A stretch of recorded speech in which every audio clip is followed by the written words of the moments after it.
Okay, good afternoon, everyone. Thanks for joining us for Echo teaching for this week. We're going to start the syllabus, new clinical year in Australia, so we're going to start at the beginning and we're going to start with something relatively straightforward. And so forgive me if some of this is going over stuff that you already know. And please put your hands up if you can't hear us or if you've got any questions, just holler, okay? So we're going to talk about LV size and function. So during the next 45 minutes, we'll talk about importance of chamber quantification, how we do it, particularly referencing the guidelines from the ASC. We'll talk about LV systolic function assessment, particularly talk about the segments and what views you're going to see which segments, and then we'll talk about the good and the bad about each one of these things. You need to have read this document by the time you get to reporting full studies, or if you're trying to do the DDU or any kind of advanced echo qualification, to be honest. There'd be the reference standard that most of us go to look for how to assess LV size and function. It's pretty dry, but it's essential to know the numbers in there. And they particularly talk about the good things. They kind of gloss over some of the bad things, in my opinion, or maybe that's just in the critically ill. Some of the bad things about some of these measurements certainly come out. What's important to know is that the numbers that you're going to see in all of these are, of course, written by cardiology groups. They're based on large data trials from cardiology echo labs.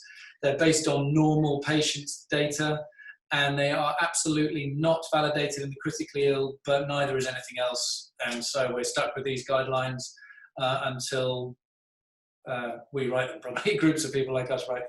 So you've got to take some of them with a pinch of salt, and we have to think about them in clinical context of an ICU patient, of course.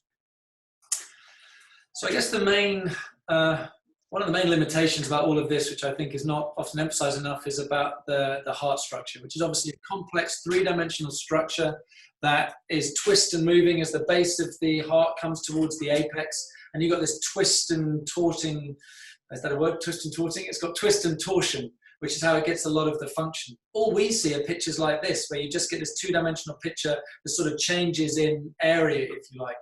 So we've got a two-dimensional imaging tool, a three-dimensional structure, and we're trying to estimate what its function and size is with a relatively limited tool, should I say. Of course, the 3D imaging is getting better and better, maybe not quite perfect enough with transthoracic echo in the critically ill, but I guess I'm just trying to emphasize the fact that you've got to look at every single part of the heart you can with echo.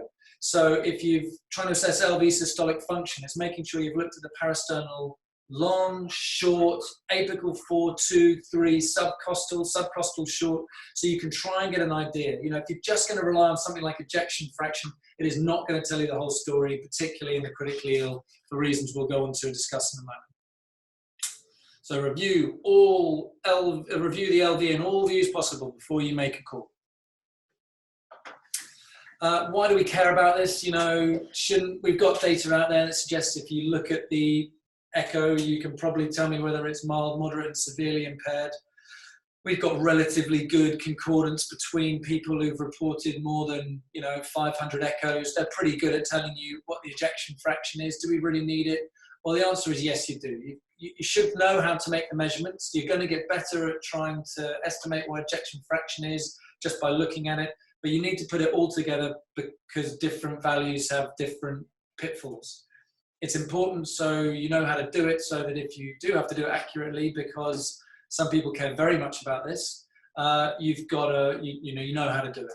So it's essential for consistency, it's essential for communication, particularly with cardiologists, because it impacts clinical management. You know, there's lots, maybe not so much in the critical care literature, but again, in the cardiology literature, they care very much about ejection fraction when it comes to valve replacements, when it comes to doing resynchronization therapies.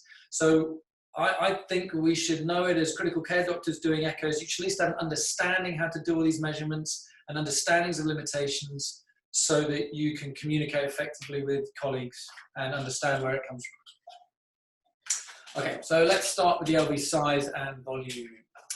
Standard parasternal long axis view. Let's start talking about the LV size. We can start off by just looking at it, right? You've got little markers down the side of the screen that tells you what the size is. we think approximately less than sort of approximately greater than say 55 or 60 millimeters is going to be a dilated ventricle. And that's the first thing that I'm going to look at. We have objective measurements as well, where you could stick down something like an M mode cursor and you can ask for an M mode picture. And this is the way it was recommended to be done up until about maybe 4 or 5 years ago. And here you can get an idea where you measure it at its maximum diameter, and that's where you can get the left ventricle internal diameter. And then you look at its minimum diameter and you can get your internal diameter at systole. And that's a reasonable way of starting to get an idea. Of course, the limitations of this, you're just looking at 2 points in that complex 3-dimensional structure, and hence you've got to be reticent. You're only looking at one particular spot.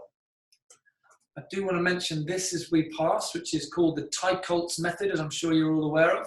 So the Tycholt's method, you see it very accurately, is telling me we've got an ejection fraction of 63% there, with a fractional shortening of 34. And it's even telling us the stroke volume. And to be fair, I've probably got pretty good views here. If it's an accurate measurement, if it's got no regional wall motion abnormalities, if the assumptions based on how to do that measurement are correct, which is basing it on a sphere or a spherical-like structure, a conical spherical structure, and how that changes, it might be pretty accurate. But I think in any other setting where you've got dilation, regional wall motion abnormality, bad imaging, bad measurements in the M mode, this is pretty rubbish. And so I'd just recommend that you try and avoid doing this. I'll be honest, I don't even look at it. I think there are other ways that we can assess it. So probably the more accurate ways that we've got of measuring the left ventricle internal diameter in systole and diastole is actually on the 2D picture. So that's scrolling through your parasternal long axis view and pausing it and measuring it at an angle of sort of 90 degrees, so bisecting at the tips of the mitral valve leaflets, trying to go perpendicular to the walls of the ventricle and measuring it in 2D. So you pause it, scroll it on from diastole to systole and measure the two. And that's probably the best way to measure it, because M mode is not without its problems, as I'll show you, and it's really important to try and get this accurate measurement. If it's abnormal or if it's borderline for me, I go back up those measurements in the short axis view, trying to make sure you're dissecting it, making it look like a donut. So I use both the parasternal long axis and parasternal short axis to try and make those measurements. Hatton, why do I not use the apical 4-chamber view to make those measurements? Why am I measuring them in a parasternal long and parasternal short to make those measurements of the ventricle diameter? For better axial resolution. So it's axial resolution. We know that axial resolution, so that's measuring it up and down in line with the sort of M mode cursor, if you like. That's more accurate than lateral resolution because of the way the sound wave moves and the way the sort of pulse repetition frequency happens. So axial resolution always better than lateral. These are numbers that are pulled from those guidelines. I use the upper of the 2 standard deviation range. So for blokes, if you've got it greater than 58 millimeters, or about 60 if you're eyeballing it, that's dilated. For females, greater than about 52 or 53 millimeters. I probably end up just in my head when I'm eyeballing it using 55 millimeters and 60 millimeters. All right, so airing dirty laundry. This is what we should be doing for measuring hypertrophy. This is something that I do relatively infrequently, and I should be better than that. So we can measure hypertrophy, and there are the guidelines to say when you're greater than 11 or 12 millimeters, you're starting to get hypertrophy.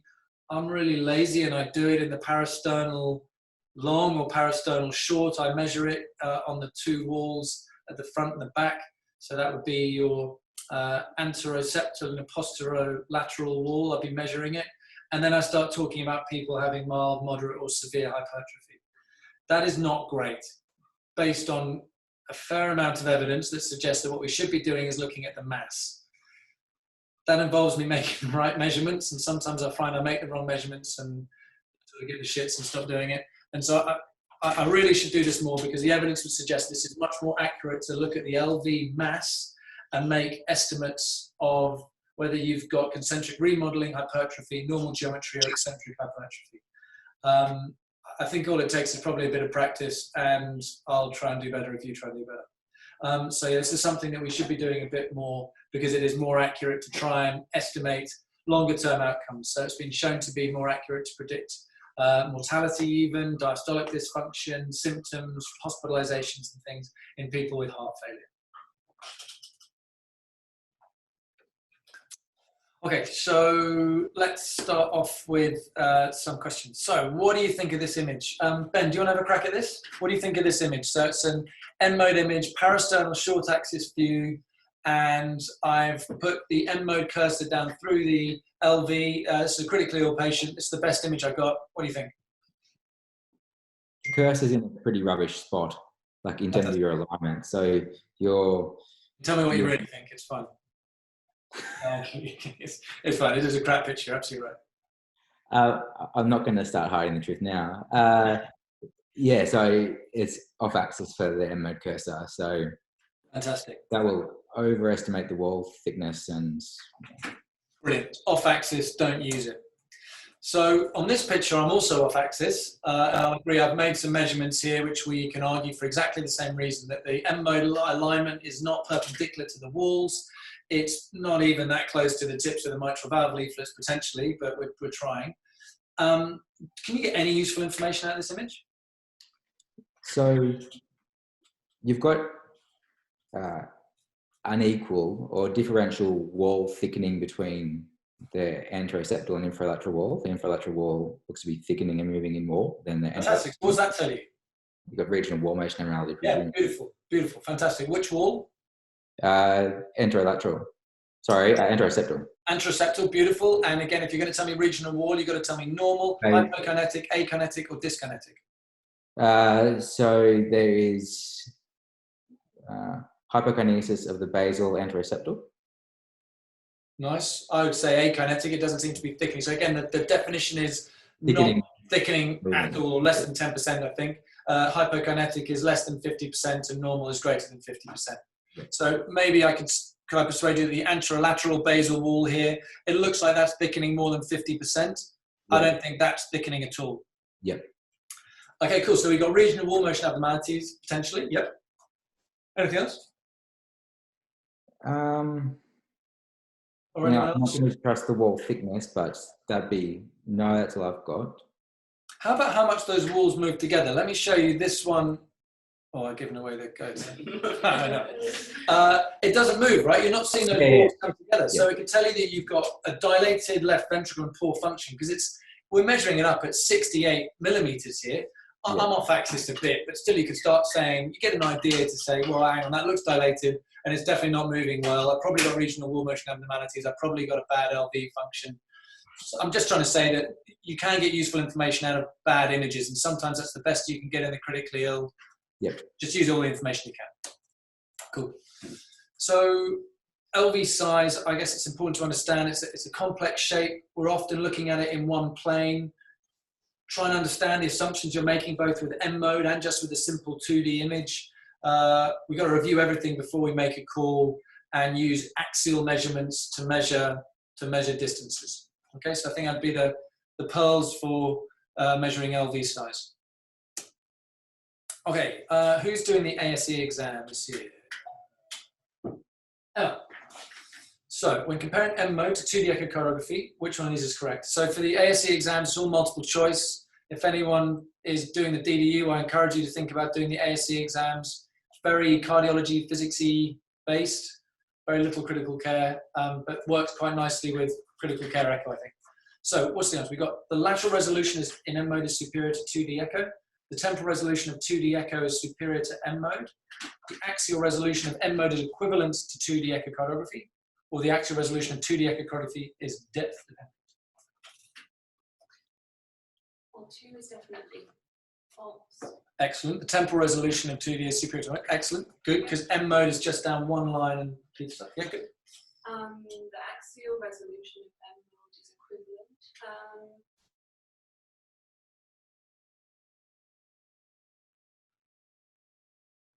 Come back to that. Yeah. How about the first one? The lateral resolution of M mode is superior to 2D echo. Can you measure anything laterally in mode? No. So that's just rubbish. Yep, good. So if anything, so and then what about the axial resolution? 2D echo is depth dependent.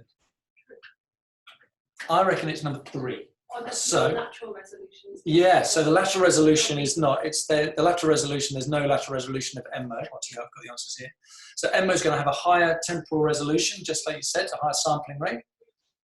M mode and 2D, they're using the same transducer, the same frequency. It's just M mode is just down one line again and again and again and again, which is why you can get like 1,000 frames per second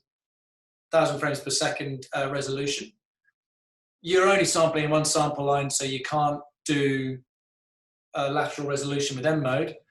And the lateral and elevation resolution in 2D echo are the same, so axial resolution is not depth dependent, because you're doing the same frequency and it's pulse repetition frequency. It's the size of the number of squiggles that you got. Cool. So yeah, the answer is always C. That's the path from that thing. Always go C. C is correct. Yes, C is correct. When in doubt. Okay, my favourite, Simpsons biplane. What a pain this is to do in the critically ill.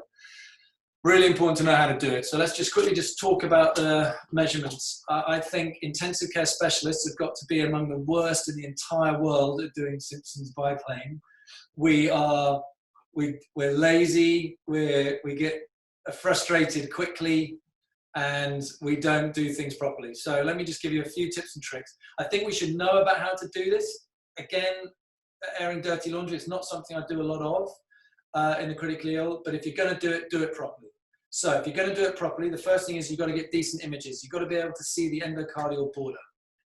The second thing is you cannot be off axis. And the best way, what I mean by that is you don't foreshorten it. You should be imaging from the apex. The best way I've got a suggesting to do that is remember that the apex of the heart stays still and the base of the heart moves towards it. Okay, they twist as they move towards, but the base moves towards the apex. When you're taking an echo image of the 4-chamber or the 2-chamber, imagine your thumb is at the top of the picture. Your thumb, the heart that's next to your thumb should stay still. Okay, it shouldn't move up and down.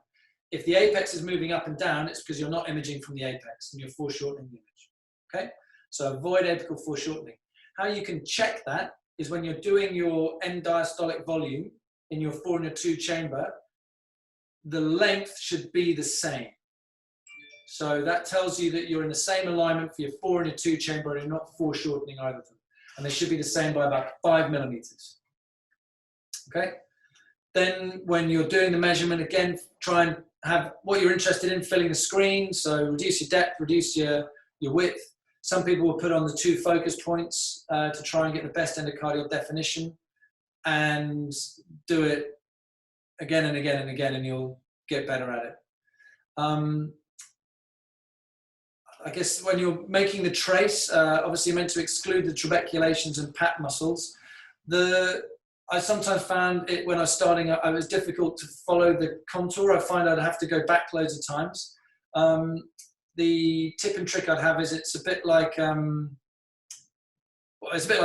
you know, or driving a car, right? When you're doing a turn, you don't look at the end of your bonnet when you're turning the car. You look round the corner when you're turning a car, and the car follows. And it's a bit like that when you're tracing the inside of a heart border. Look about an inch ahead of where you want the cursor to be. So don't look at your cursor, you look an inch ahead of it and follow the endocardial border. And for some reason, your hand follows that better than if you look at the cursor. So don't look at the cursor, look ahead of the cursor, and you'll follow the endocardial border better.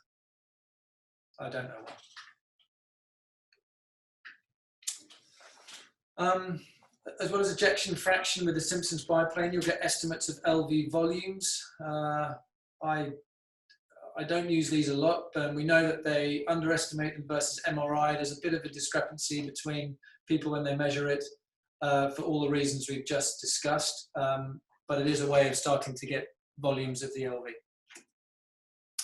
Okay, so how would you measure this for ejection fraction? So this is a pretty common view we'd get in the critically ill. Louise, do you just want to try and tell me what you think of that image, first of all? Just talk through it for me. Okay, so this is an LV focused, which is 4-chamber, and if I wanted to do a Simpsons, I'd be struggling finding the endocardial border. Yeah. But on the other hand, if that's what you've got, you use it. Okay. So what I would do is I would scroll through, find the maximum size of the ventricle, and that would be the diastolic, and then I'd scroll through and find the minimum size, and that would be the systolic, and I'd outline the endocardial border as best I could, and I would actually have the bottom, the straight line should be where the mitral valve actually inserts into the. Let's say you do that and you get an ejection fraction of 59%. Well, that's within the normal range. Sure. Because it's above 54%. So you're happy with that? Well, it doesn't look quite that good. Yeah, I agree. So that I think. So I would, but you would then do the two-chamber view, and that might actually even things out a bit. Beautiful. Because you can't, looking at that, I can't see any regional abnormalities. So this is the infraseptal and anterolateral walls. Excellent. The apex is not coming down towards the base, so it's probably apex focused, so that's okay. Excellent. Gee, I think that was a pretty good image. Yeah, exactly. We've done a lot worse. How about that? So, any other comments? I guess particularly about the regional wall, and it's probably not coming out beautifully, but I'm wondering about whether we got thickening at the apex. Sure. I guess in the DDU exam, take me to that next level. So if I'm showing you this picture, and let's say it's a guy in shock, just give me that next section. So if I could persuade you that maybe I don't think the apex is moving well, all right? And again, we can argue a little bit about that. Take me to that next section. So if I'm showing you this in the exam, if we're talking about the LV function, just take us to that next step. So if that is a heart that's not functioning well and we've got some apical akinesis, what's the next thought? So the first thing depends whether this pre-processing or post-processing. So if it's post-processing, probably I can play with the gain. Yep. So maximize the 2D gain. Yep. To the max and try to identify whether there's any border that would be possibly available. Otherwise, I can play if it's pre-processing while I'm still obtaining damage, I can place color and try to get it near to the apex, try to identify. And taking it to the next level, I would recommend repeating the scan with contrast. Good man. So hence the hole in my slide on the right. Yeah, beautiful. So if we're talking about the importance of trying to have a look for regional wall, if it was someone with a stroke or something, or if we've got someone in who's got a troponin elevation or something like that, and we want to go and look for regional wall, just like Louise said, I don't think that image is good enough for it. You'll want to go and use contrast. So just in, the exam is not about being a sonographer, it's about being a clinician. If it's important and you can't get the information, you've got to try something else. And I think this is then showing that we've got probably an organized thrombus that's sitting here at the top of the left ventricle.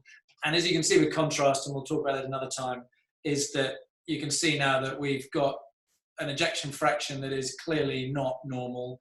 It's probably severely impaired. We've got the apical akinesis because there's a bloody great clot. And we can show lots of evidence to tell you that using contrast, I'm sure not surprisingly, to know that it reduces inter-observer variability and improves understanding of how the heart moves. Okay, so we got this. So what is the diagnosis? I made up this question and it's a bit rubbish. So have a look at the heart. Is it tachypseuous cardiomyopathy, an anterior myocardial infarction, dilated cardiomyopathy, right coronary ischemia, or more data needed?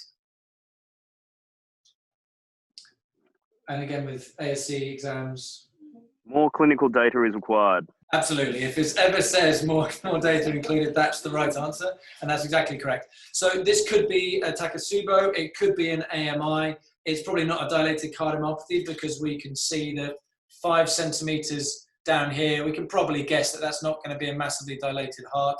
And the right coronary ischemia, well, you can sort of have an idea. The right's probably okay. It's the apex that's down.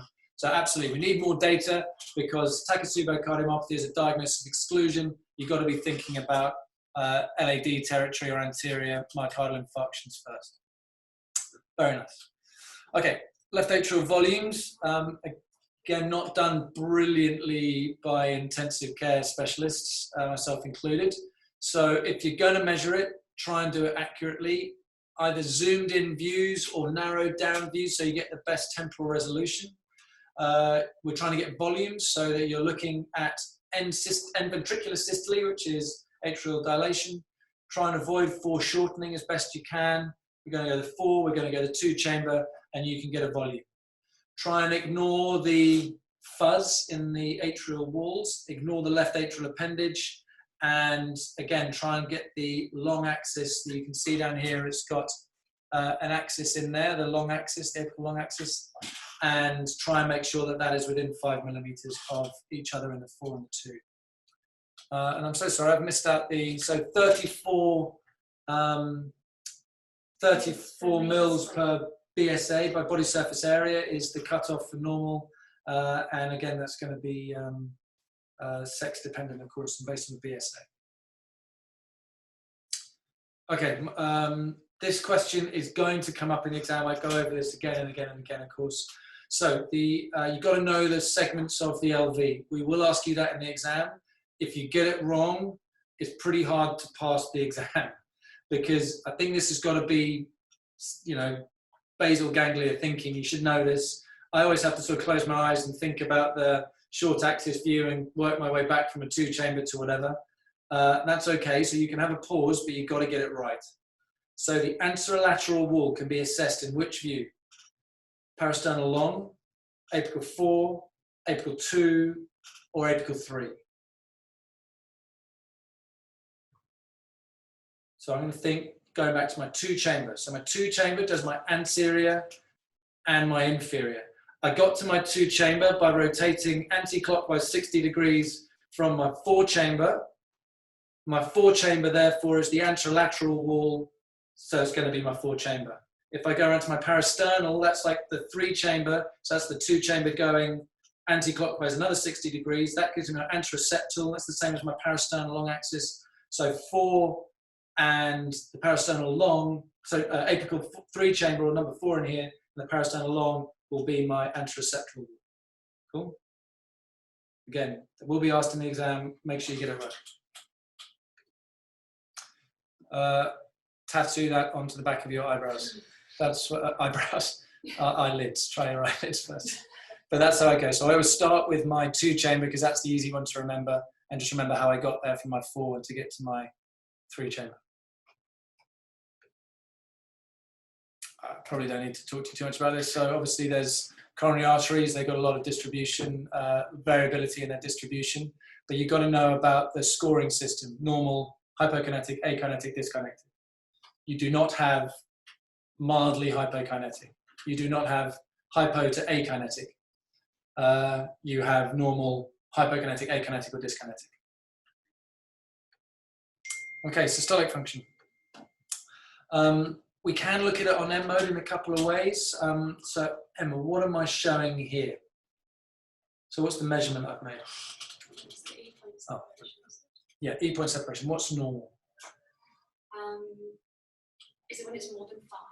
Yeah, I think it depends on what data you have. 8 in my mind. I think it's 5 probably written somewhere. I don't think there's hard and fast guidelines. And what's it showing you? What does it tell you? Oh, it tells you about, well, it can be a marker of LV systolic. Yeah, nice. And poor cardiac output, I think, in particular, is I think what the data has been comparing it to. And you can imagine if you've got a normal valve, but you don't have a lot of blood flow going through it, the valve doesn't open very much. And so you're measuring the anterior mitral valve leaflet, how close it gets to the septum. And if it's greater than 8 millimeters, I think that's indicative of either a cardiac output less than 4 or an ejection fraction less than 40%. Again, it's a bit, it's worth having a look at it. It's just another marker. It's a bit rubbish. Okay, so looking at systolic function, we can have subjective assessment or we can use Simpsons biplane. If you're doing subjective assessment, have all the images together to look at first. So assessing the heart in multiple views. Oh, here's what I put, excuse me. So here's the ejection fraction, as we discussed, measuring volumes, but also for ejection fraction. And here is your body surface area for left atrial volumes. Again, I put it in, and 34 mils based on body surface area for both men and women. TDI is particularly good. We talked about this a little last week. TDI, you can get it even with some of the worst pitchers in the game. We can still get a TDI profile mostly, and we're looking for the S prime to have a look at systolic function. So that's the movement of the base towards the apex. The base comes towards the apex. That's why with TDI, it's above the line. It's not that first little clip that comes, the little blip that comes through, which is isovolumetric contraction. It's the big hump after that. So that's where you measure it. In this image, if I was doing off this image, I hope it comes out well enough. You've got to turn down the gain. You don't want the fuzz. You want to go for the chin. You don't want the beard. So turn down the gain. Find that modal velocity. And I think, forgive me if you can't see the cursor very well, but it's sort of probably somewhere just in there. I think that is an overgained image. Same with that one. Turn that gain down and go in there. The reason why this one was, when this first came out maybe 30 years ago, it was labeled as a really important way of assessing LV function because it's particularly talking about longitudinal function. It's how the base comes towards the apex or the speed with which it comes up. And the theory is that if the longitudinal function is impaired, the longitudinal function comes predominantly from subendocardial fibers, so the ones right on the inside of the myocardium. And that's because the way that the myocardial fibers work in the LV is they sort of curve around in a twisting formation and come up on the inside. I don't know if you can see the way my hands are moving there. And that means that it's particularly the longitudinal function of the LV is maybe one of the first things to go when the LV starts to become abnormal. So hence why global longitudinal strain, for example, is such a popular parameter, because it's maybe one of the first things to go because it's about longitudinal function. That's subendocardial fibers. They are furthest away from your coronary arteries, so they're the first ones to get messed up when you get any kind of ischemia. So hence global longitudinal strain and tissue Doppler imaging are spoken about so highly. It ain't perfect. It's another thing you can use. I use cutoffs of about 7 or 8 centimeters per second. Make sure you measure the modal velocity. I've mentioned the TAE index here just as a final thing. So this, I guess, is predominantly research-based. It's advertised as being more load independent than others. And it's talking about comparing the isovolumetric contraction and relaxation times to the ejection time. Using continuous wave Doppler is probably the most accurate way to do it. You can do it with tissue Doppler, but if anyone's ever tried to do it, you can kind of make the number do whatever you want when you're doing it on tissue Doppler. If you're doing it with continuous wave, or the best way of doing it is try to angle your probe in between the mitral valve and the aortic valve, and it just helps those timings. You can sort of see where the blood's moving with a bit more accuracy. And it's not something I do routinely. It takes ages. I think it's probably not that meaningful unless you're doing a research project that you want to get published. Final one of Hatim's favorites here, the dpdt. So dpdt, you need a central mitral regurg jet. Cannot be eccentric, must be central. You want to be looking at the pressure gradient from 1 meter per second to 3 meters per second. So that means that we're looking over a sort of 2 meters per second difference. And we can look at the time it takes to go that 32 millimeters of mercury jump. All right, so it's 32 because you have the Bernoulli equation would be 4v squared for 1 meter per second, and then 4v squared for 3 meters a second, and the difference, if my maths is something correct, I think it's 32, something like that. And you'll get an estimate of what the pressure change is per second, which I think they use this a lot, obviously, in caths. We can use the best, this is the best we've got for us non-invasively. So normal is greater than 1,200. Definitely abnormal, which is associated again with very bad cardiac output and bad systolic function, is less than 800. In the middle, who knows?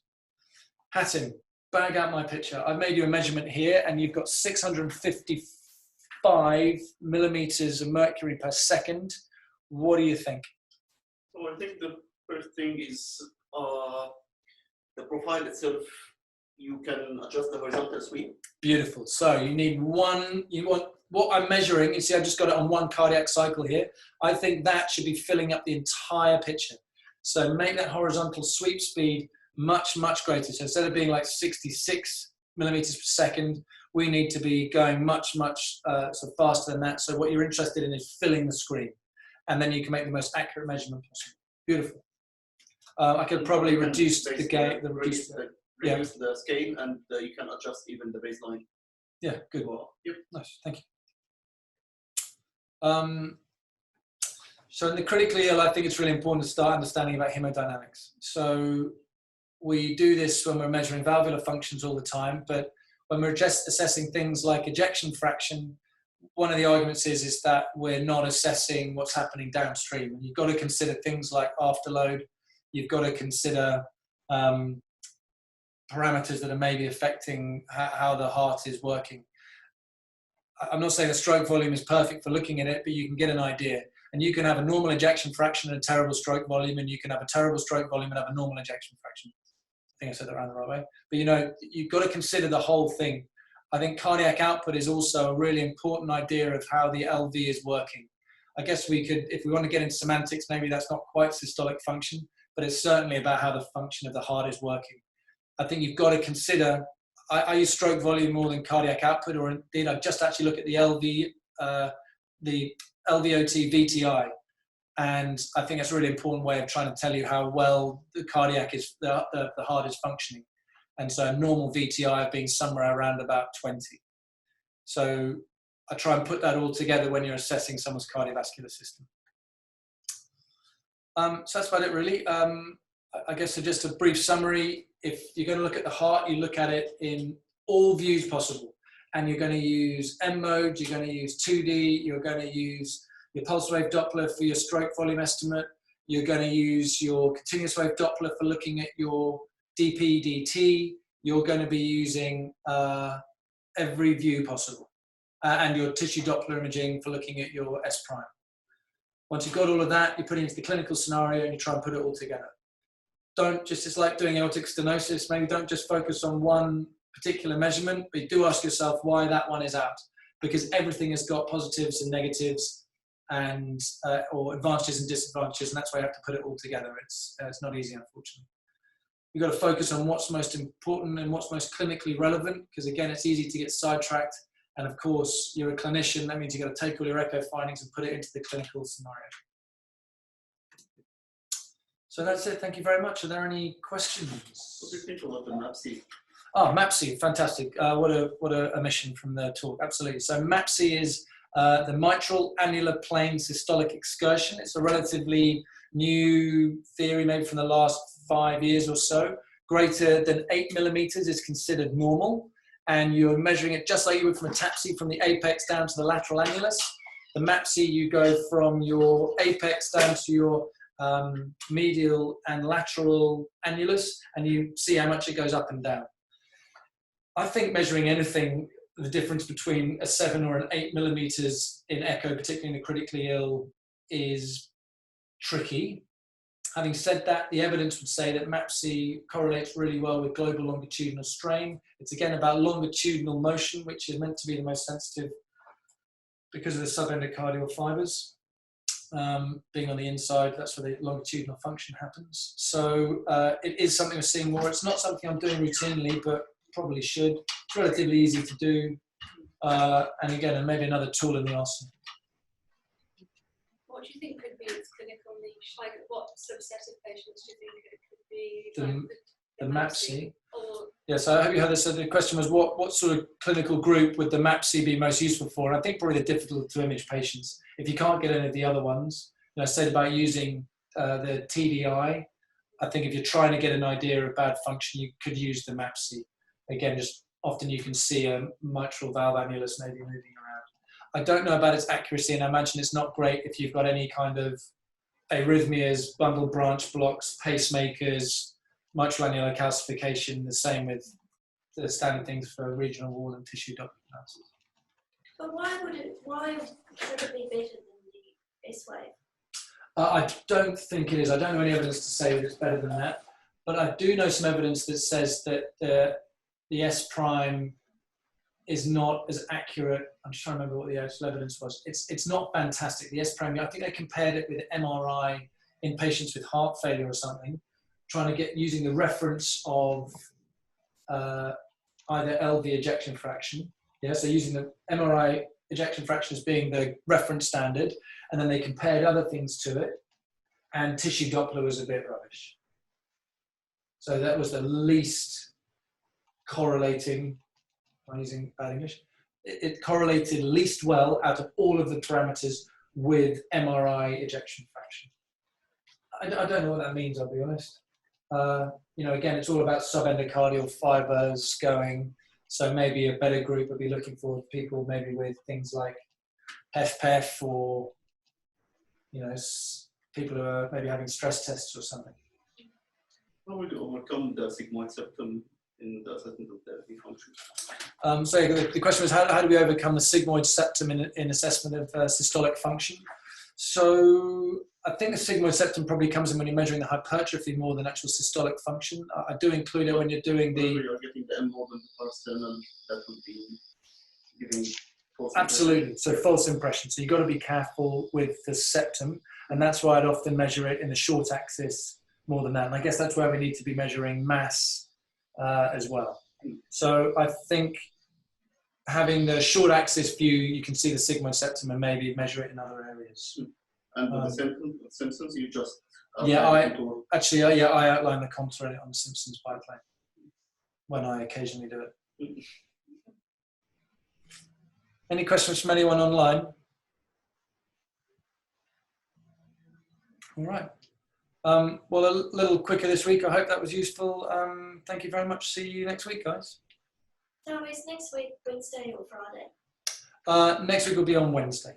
Still, I'll still canvassing opinions about whether to do this on a Wednesday or a Friday. And do you take the average? If you learnt something, hit like and subscribe to our channel for more videos uploaded weekly. For bite-sized versions, follow us on Twitter @EchoNepean and check out the tutorials. Or head over to our websites for the latest hands-on courses. Links in the channel banner. And thanks for watching.